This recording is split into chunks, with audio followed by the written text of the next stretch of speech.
Body भेटली होती आणि ते अशा कंडिशनमध्ये होते की फारशी काही इंजुरी वगैरे त्या बॉडीला कुठे येत नव्हती. आता थोडाफार स्क्रॅचेस होत्या. ज्यावेळेस आपल्याला माहिती भेटली आपण स्पॉटवरती गेलो आणि स्पॉटवरती गेल्यानंतर सर्व घटनाक्रम आणि त्या आजूबाजूला दिसणाऱ्या गोष्टी याचा सर्वांची पाहणी केल्यानंतर आपण कन्फर्म सांगून शकत नव्हतो की हे ॲक्सिडेंटल डेथ आहे का मर्डर आहे. आणि मग त्याचा आपण त्यापुढं शोध घेतला आणि आपल्याला काही नवीन माहिती मिळाली.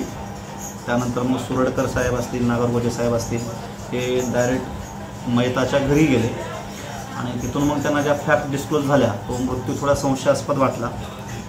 शेजारी पाजारी गावातील व्यक्ती यांच्याकडनं आपल्याला आणखीन ॲडिशनल माहिती भेटली की संबंधित मयत व्यक्तीच्या पत्नीचं हे वर्ध्यामध्ये राहणाऱ्या एका व्यक्तीसोबत अफेअर आहे मागील काही दिवसापासून. आणि मग त्या अँगलवर थोडासा जोर दिल्यानंतर आणि ते मयताचे जे दोन्ही मुलं आहेत छोटे आहेत जे ते त्यांच्याकडं थोडंसं चांगली विचारपूस केल्यानंतर आणि सदर जी महिला आहे त्या महिलेला ताब्यात घेऊन विचारपूस केल्यानंतर त्यांनी कबुली दिलेली आहे की तिने आणि तिच्या प्रियकराने मिळून तिच्या पतीचा खून केलेला आहे. मग त्यानंतर आपण तात्काळ पोलीस स्टेशनचं एक पथक आणि त्यांच्यासोबतच स्थानिक गुन्हे शाखा यवतमाळ हे माननीय पोलीस अधीक्षक यांनी एक टीम पाठवलेली होती या वाडवे यांच्या नेतृत्वाखाली. त्या दोन्हीला आपण वर्ध्याला पाठवलं आणि त्यांनी तात्काळ मग वर्ध्यामधून या संबंधित मयत व्यक्तीच्या महिलेचा प्रियकर जो आहे त्याला आपण ताब्यात घेतलेला आहे. दोघांनाही आपण ताब्यात घेतलेलं आहे. दोघांच्या अटकेची प्रक्रिया सुरू आहे. आज त्यांना अटक केल्यानंतर उद्या कोर्टामध्ये प्रोड्यूस करण्यात येईल.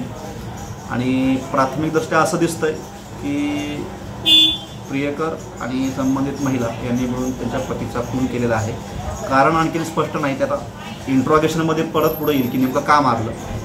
पण प्राथमिक असं वाटतं की त्यांचा जो त्या मयत जी व्यक्ती होती हा थोडासा दारू पिण्याचा सवयीचा होता आणि मग त्यातून त्या महिलेला थोडासा त्रास वगैरे देणे, शिवीगाळ करणे असा तात्कालीन प्रकार हा काल रात्री झाला होता असं त्या महिलेचं म्हणणं आहे. परंतु ओरिजिनल परिस्थिती जी आहे ही आपल्याला इंट्रॉगेशनमधून पुढे येईल. बाकी तपास जो आहे तो PSI नागरगोजे यांच्याकडे आहे. या घटनेचा तपास करत आहे आणि माननीय पोलीस अधीक्षक, अप्पर पोलीस अधीक्षक यांच्या मार्गदर्शनाखाली याच्यावर तपास सुरू आहे.